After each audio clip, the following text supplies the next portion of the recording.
예, 다시 한번 이 자리까지 나오신 모든 분들을 진심으로 환영합니다. 베드로 후서 네 번째 저희들이 말씀을 살펴가고 있습니다. 지난 시간 이 땅 가운데 하나님의 진리를 거짓 것으로 만들어서 말하는 자들이 있다. 거짓 교사들이 있다 그랬습니다. 근데 이 거짓 교사들이 활동하는 주 무대가 교회입니다. 교회 속에서 활동하면서 이들이 누구를 목표로 삼느냐? 주님의 몸된 교회에 속해 있는 성도들을 목표로 삼아서 그 성도들을 진리에게서 멀어지게 만들고 하나님의 그 구원하심 속에서 탈락하게 만들기 위해서 애를 쓰는 것입니다.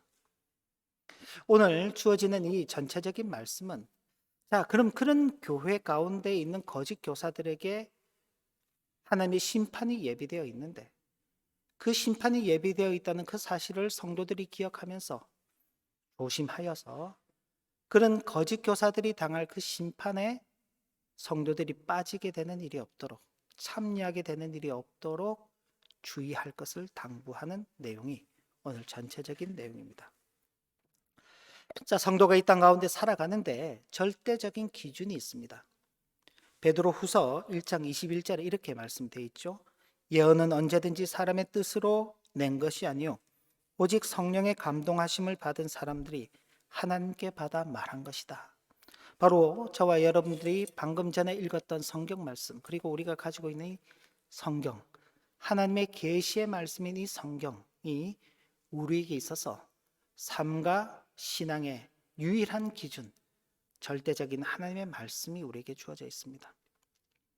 이 말씀을 대하면서 모두가 참 삼가 주의하면서 신실하게 살아가야 하는데, 문제는요, 교회 가운데 하나님의 말씀을 사사로이 자기 개인적인 생각대로 자기 좋은 대로 푸는 사람들이 있고, 또 하나님의 말씀을 무시하고 경멸하는 그런 사람들이 함께 섞여 있는 것입니다. 근데 그런 사람들이 특별히 교회 가운데 교사로 있는 것입니다. 그냥 여기 교사는 주일학교 교사 이런 교사가 아니라 교회 가운데 목회자 또는 신학 교수들로서 있는 것입니다. 신학 교수들이 이런 거짓된 내용들을 신학을 준비하는 목회자 훈련생들에게 가르치고, 그 목회자 훈련생들, 우리가 이제 쉽게 이야기하면 신학생들에게 가르치죠. 그런 신학생들이 그런 내용을 배워서 교회 가운데 와서 거짓된 내용들을 가르치는 것입니다. 이유는요, 그 교회 가운데 있는 성도들을 미혹하기 위해서. 그런데 지난 시간 왜 그런 거짓 교사들이 교회 가운데 있는가에 대해서 우리가 몇 가지 점을 살펴볼 수 있었습니다. 하나는 하나님의 심판이 그들에게 있다는 사실을 기억하도록 하기 위해서, 그리고 하나님의 구원하심이 있다는 사실을 우리가 분명히 확신하기 위해서, 그리고 하나님의 은혜 가운데에서 우리가 우리에게 주어진 길을 걸어 믿음의 열매들을 맺는 그 삶을 살아가야 한다는 것을 가르치기 위해서 바로 이 거짓 교사들이 있는 것이다. 그리고 오늘 이제 말씀 속에서 그런 거짓 교사들과 함께 살아가는 것이 성도들에게 대단히 어려운 일이죠. 예를 들어서 학교 안에서 선생님이 수학을 가르쳐 줍니다. 이게 지금 막 굉장히 많이 논란이 되고 있는데 1 더하기 1은 뭔가요? 우리가 보통적으로 알고 있기로는 2라고 답을 하는 것입니다. 그게 맞는 답이었어요. 근데 요즘은 1 더하기 1은 2라고 답하면 안 된다라고 가르치는 그런 선생님들도 있다고 합니다. 그 아이들이 이제 헷갈리는 거죠. 어떤 선생님은 1 더하기 1은 2라고 말하고, 어떤 선생님은 1 더하기 1은 3이라고도 말하고 4라고도 말하는. 이제 모두가 똑같은 이야기를 해도 그 시간이 흘러가면서 아이들이 그 학문의 과정, 학업의 과정을 이어가는데 점점 힘들어지는데, 그죠? 가면서 선생님이, 어떤 선생님은 이렇게 가르쳐 주고 어떤 선생님은 완전히 반대로 정반대의 것을 가르치는 거예요. 그러면 그 속에서 배워가는 학생들은 굉장히 혼란스러운 것입니다. 교회 가운데서도 여러분들께서 그냥 쉬운 말씀, 하나님은 당신을 사랑하십니다. 하나님 예수 그리스도께서는 그 피를 흘리셔서 우리를 구원하셨습니다. 우리는 하나님의 구원받은 하나님의 자녀들입니다. 저와 여러분들은 나중에 천국에서 하나님과 함께 영원히 왕노릇하며 살 성도들입니다. 자, 이런 말씀을 들으면 쉽죠. 그런데 그런 자리에 이르기까지 성도가 어떤 삶의 과정을 밟아가야 하는지에 대해서 이야기를 하게 되면 어려운 것입니다. 우리의 욕심을 내려놓아야 되고, 우리 속에 있는 죄와 싸워야 되고, 그죠? 양보해야 되고, 내 생각을 버리고 성경 말씀에 맞춰서 하나님의 뜻을 구하며 살아가야 하는 것입니다. 힘들어지죠. 정로로 가는 것만 해도 힘든데 거기에 다른 거짓된 교훈들을 가르치는 교사들이 있다면 성도가 신앙생활 하는 게 참 쉽지 않은 것입니다. 근데 이런 어려운 시기를 살아가는 성도들에게 왜 그런 어려움 중에서도 성도가 그 믿음의 길을 걸어가야 하느냐? 베드로 사도는 우리에게 이렇게 이야기를 하고 있습니다. 9절 10절입니다. 같이 한번 우리가 그 교환도 있거든요. 주보에 보시면 주보 뒤쪽에 보시면은 교환이 있습니다. 교환에 있습니다. 9절 10절 말씀 한번 같이 보도록 하겠습니다. 주께서는 경건한 자는 시련에서 건지실 줄을 아시고 불의한 자는 형벌 아래 두어 심판 날까지 지키시며 특별히 육체를 따라 더러운 정욕 가운데 행하며 주관하는 일을 멸시하는 자들에게는 형벌할 줄 아시느니라. 주께서 아신다 그랬습니다. 아신다. 두 가지를 아시는 겁니다. 경건한 자들로서 시련 중에서 믿음을 지키고 살아가는 자들은 구원하실 줄 아신다. 그 말은 구원하신다는 이야기입니다. 그러나 그렇지 않은 자기의 욕심에 이끌려서 자기 마음대로 불의하게 사는 자들에 대해서는 하나님께서 심판을 하실 것이다. 그러니 하나님의 구원하심을 기대하고 그 구원하심 속에서 살기를 소망하는 성도들은 이런 미혹이 있고 또 우리를 시험하는 일들이 있을지라도 거기에 조심하고 경계하면서 자신의 믿음의 길을 걸어가야 하는 것입니다. 그런데 그렇지 않은 자들은요. 그렇지 않은 자들은 하나님의 말씀을 무시하는 것입니다. 제가 이렇게 표현을 했습니다. 거짓 교사들의 교만한 태도라고 그렇게 표현을 했는데 하나님의 형벌을 믿지 않는 거짓 교사들은 성경에 있는 표현 그대로 당돌하고 자긍하며 자만하는 것입니다. 떨지 않는 것입니다. 영광 있는 자들, 그들을 비방하면서 자신보다도 훨씬 더 큰 힘과 능력을 가지고 있는 천사들조차도 자신들을 비방하는 그 인생들에 대해서 하나님 앞에서 고소하지 않는데 이들은 천사들보다도 훨씬 못한 존재이면서도 그들을 비방하는 것입니다. 그들을 멸시하는 것입니다. 하나님의 심판이 어디 있냐? 천사가 어디 있냐? 영광이 어디 있냐? 근데 왜 그런가? 베드로 사도가 그들의 실체에 대해서 아주 적나라하게 표현을 하고 있는데 첫째는 무지하고 방탕한 저주의 자식이다.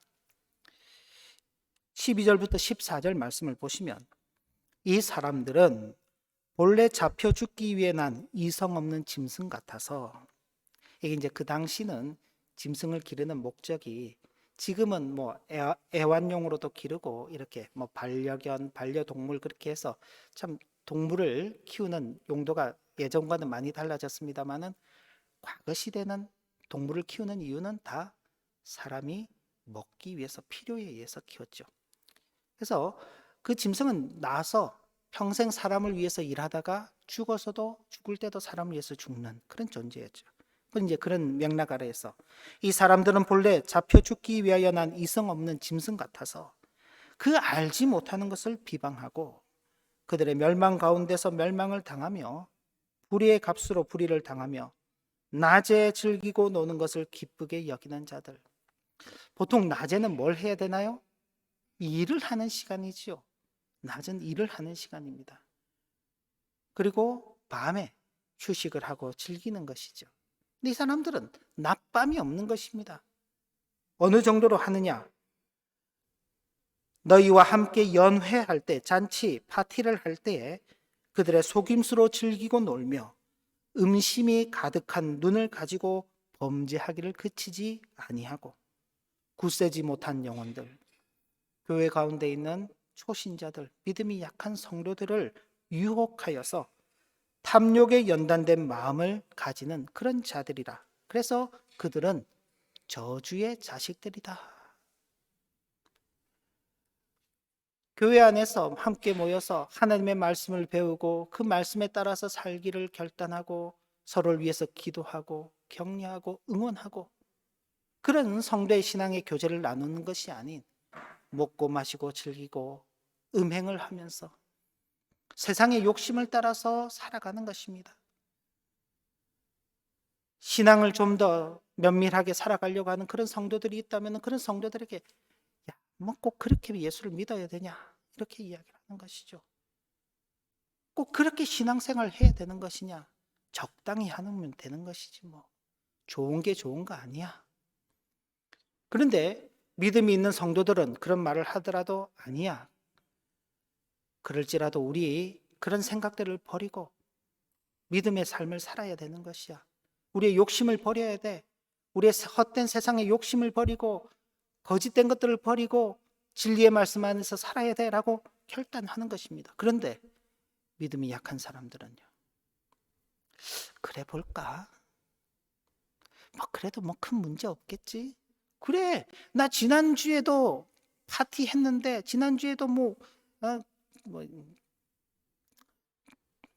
뭐 표현을 구체적으로 하기가 좀 그렇네요. 음. 아무런 문제 없었어. 그죠? 하나님께서 주의를 빠진다고 해서 우리가 성경을 읽지 않는다고 해서 기도를 하지 않는다고 해서 당장 우리에게 심판하지 않으시기 때문에 아무런 일이 없는 것이죠.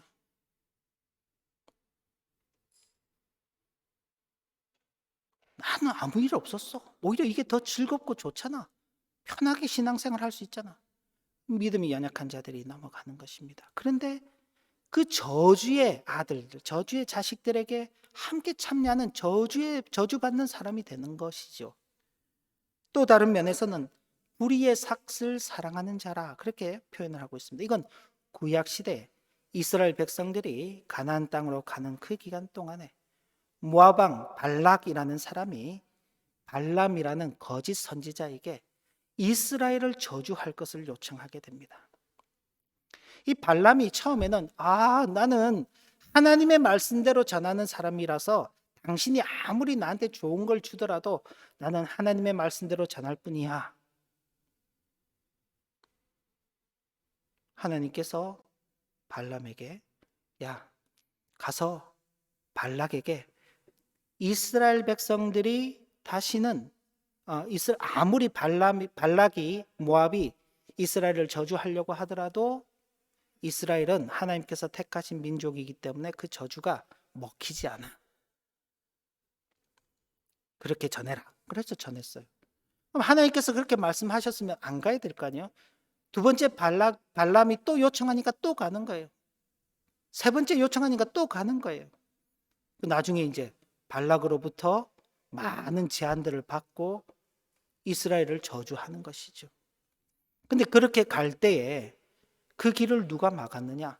자기가 타고 다니던 노새 알죠? 당나귀 같은 겁니다. 당나귀가 이야기를 하는 것입니다. 사람의 말을 하는 것이죠. 하나님의 사자가 지금 칼을 들고 서 있어서 내가 피했다고. 안 그랬으면 당신은 이미 죽었다고. 그제서야 하나님께서 그 발람의 눈을 열어서 하나님의 사자가 칼을 들고 서 있는 모습을 보게 하는 것이죠. 왜요? 불의의 삭, 정의로운 값이 아닌, 정의로운 대가가 아닌 불의한 대가를 바라는 자들이기 때문에 그렇습니다. 거짓 교사들은요, 교회 안에서 성도들을 대할 때 그 성도들을 자신의 이익을 위한 도구로 사용하는 자들인 것입니다. 결국 성도들은 그런 거짓 교사들을 위해서 그냥 존재하는, 먹고 버리는 그런 음식물과도 같은 그런 존재가 되어버리는 것입니다. 그리고 또 하나, 거짓 교사들은 거짓으로 성도를 유혹하는 멸망의 종들이다. 그렇게 성경은 표현하고 있습니다. 역시 17절부터 19절인데요.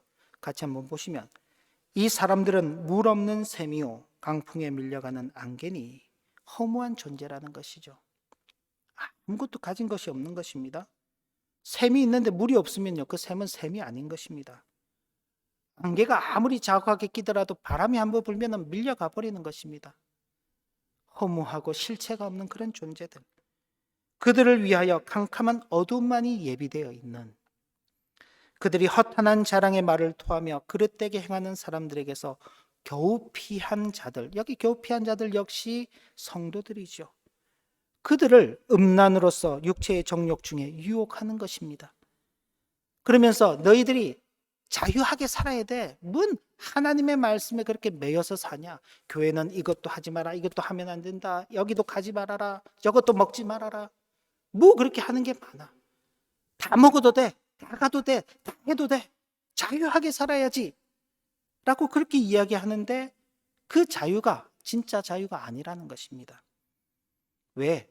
자신들이 멸망의 종들이기 때문에 그 멸망의 종들에게 머리를 숙이는 자는 결국 멸망의 종이 될 수밖에 없다는 것입니다. 이게 거짓 교사들의 실체예요. 왜 이런 거짓 교사들의 실체를 아주 적나라하게 이렇게 표현하고 있을까요? 이들에게 무엇이 예비되어 있다고요? 하나님의 심판이 예비되어 있습니다. 성도들이 이런 사실을 잊어버리고 이런 사실에 주의하지 못하게 되면 거짓 교사들의 미혹에 빠져서 어떻게 될까요? 함께 하나님의 심판을 받게 될 것이기 때문에 성도들로 하여금 그 심판에 빠지지 않도록 주의하라고 경고하고 있는 것입니다. 그래서 배도자에게 이 말 비참함에 대한 경고입니다.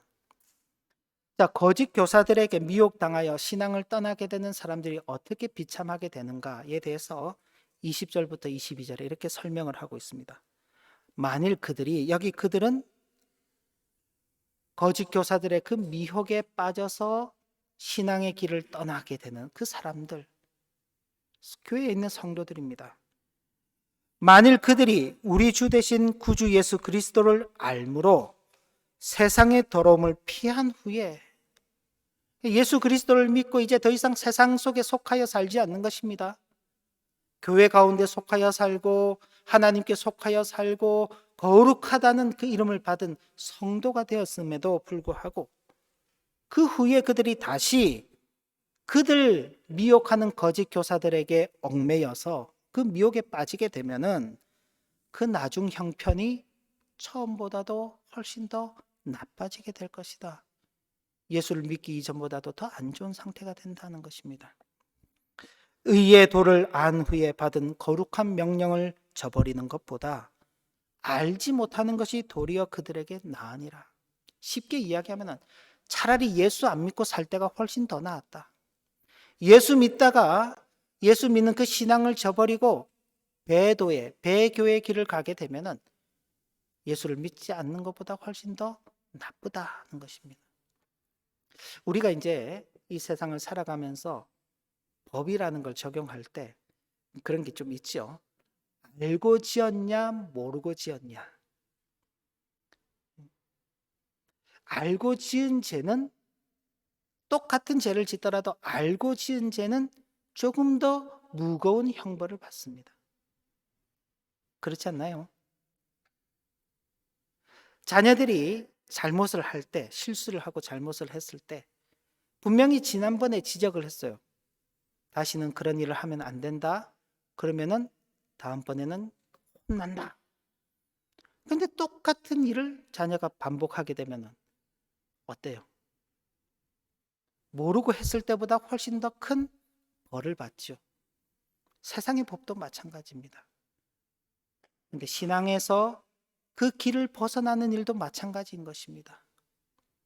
예수를 모르고 신앙이 무엇인지도 모르고 구원이 무엇인지도 모르고 교회가 무엇인지도 모르고 생활하는 사람이 범죄하는 것과 그걸 알고 있는 사람이 범죄하는 것은 다른 것입니다.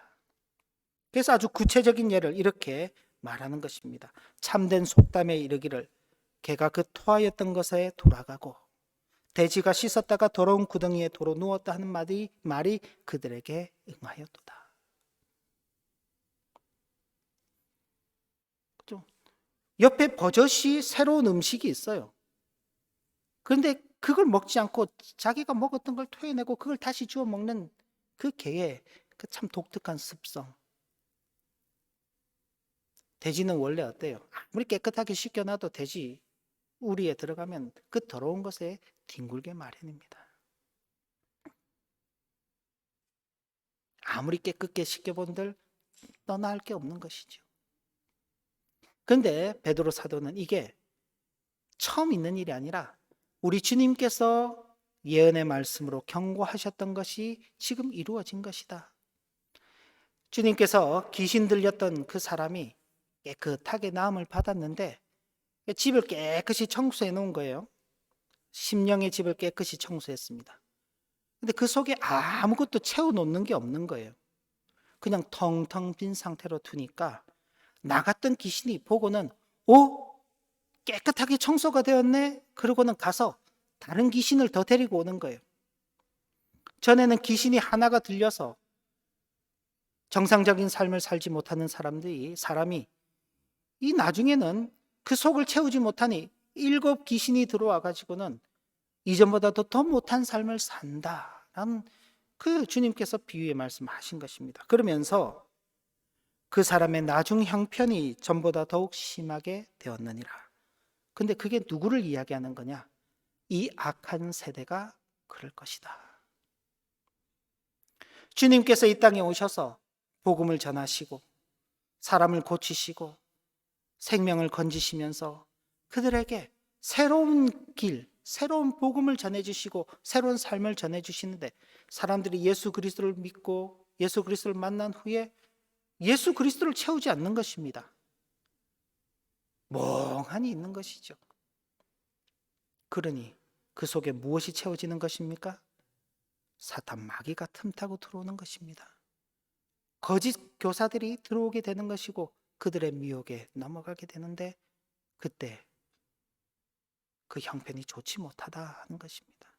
바로 베드로 사도는 주님께서 얼마 전에 수년 전에 하셨던 그 말씀을 기억하고는 지금 교회 가운데 있는 그 현상을 보면서 주님께서 하신 그 말씀이 지금 이루어지고 있구나.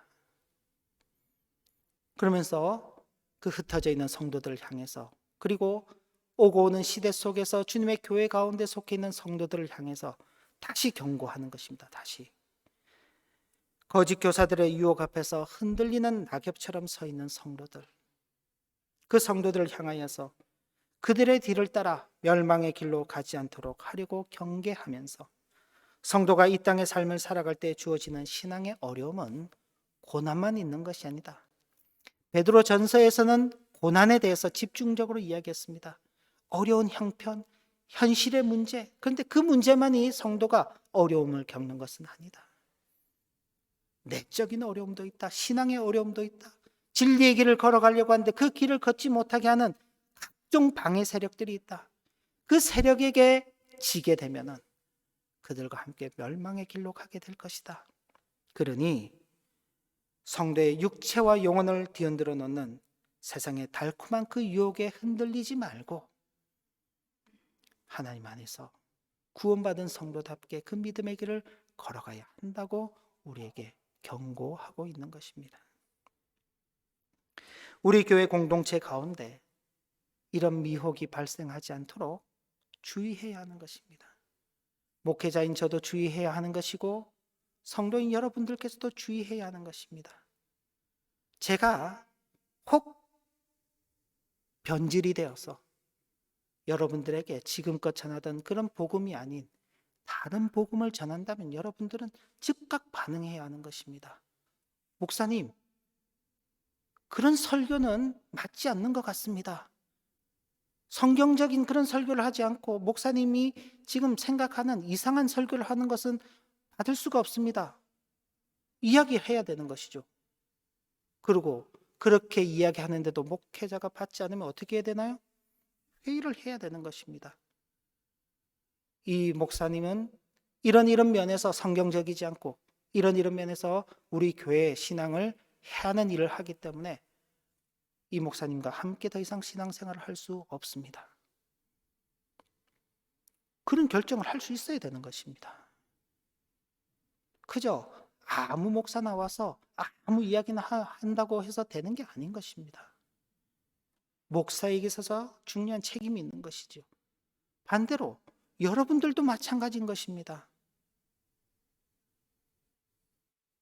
목사가 전하는 성경의 진리의 내용들을 마음에 두고 살아야 하는 것입니다. 여러분들께서 그런 말씀을 받는 일에 소극적이 되면은요, 목사가 그 변해가는 것입니다. 같이 짝짝꿍이 맞는 것이죠. 목사도 진리를 전하려고 하고 성도들도 진리의 말씀을 갈급해하는 그 마음이 있으면은요, 그 길로 가는 것입니다. 목사가 전하려고 하는 마음이 없는데 성도들도 뭐 그냥 그렇지 그러면 다른 길로 가는 것입니다. 목사가 전하려고 하더라도 성도님들이 그 목사가 전한 말을 싫어하게 되면은 나도 어떻게 살아야 되는데, 나도 어떻게 밥을 굶지 않고 살아야 되니 성도들에게 맞춰가야 하나? 그러고는 같이 가는 것입니다. 절대 우리 교회, 하나교회 안에서는 그런 일이 없어야 할 것입니다. 그리고 조금 더 확대하면은 우리 신앙 공동체만 있는 게 아닙니다. 이 땅에 주님의 몸된 교회는 이 땅의 모든 교회들이 다 포함되는 것입니다. 그런 주님의 몸된 교회 가운데에서 이런 미혹이 있을 것이라는 사실을 우리는 기억하면서 주변의 교회들, 주변에 신앙하는 사람들을 볼 때에도 늘 조심하고 경계해야 하는 것입니다. 그리고 그들 역시 함께 진리 가운데서 세워져 갈 수 있도록 우리 역량을 다해야 하는 것이죠. 어떻게 해요? 성도는 어려운 현실과 미혹이 많은 이 세상에 속하여 살아가지만 먼저 하나님의 말씀에 주의하고 주의 눈은 의인을 향하시고 그의 귀는 의인의 간구에 귀를 기울이신 줄을 알아서 만물의 마지막이 가까웠으니 정신을 차리고 근신하여 기도하는 영적인 자세를 갖추어 가야 하는 것입니다. 이게 저와 여러분들이 갖춰야 될 내면적인 그런 자세입니다. 그리고 외적으로는 우리 모든 자신들이 신의 거룩한 성품에 참여한 자들이라는 사실을 분명히 기억하면서 신의 성품에 참여한 그 성도들답게 그 신앙의 아름다운 열매들을 맺어가는 그런 삶을 살아가야 하는 것입니다.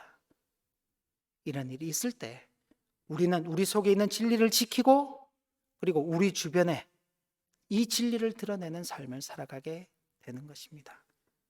하나님의 은혜 속에 이 일들을 잘 감당하시는 우리 모두가 되시길 진심으로 기원합니다. 기도 올립니다. 하나님 아버지, 진리를 따라서 살아가기를 결단하고 그 일을 위해서 우리의 책임과 사명을 다하는 신실한 성도, 신실한 교회로 세워져 가도록 은혜 베풀어 주옵소서. 예수님 이름으로 기도 올리옵나이다. 아멘.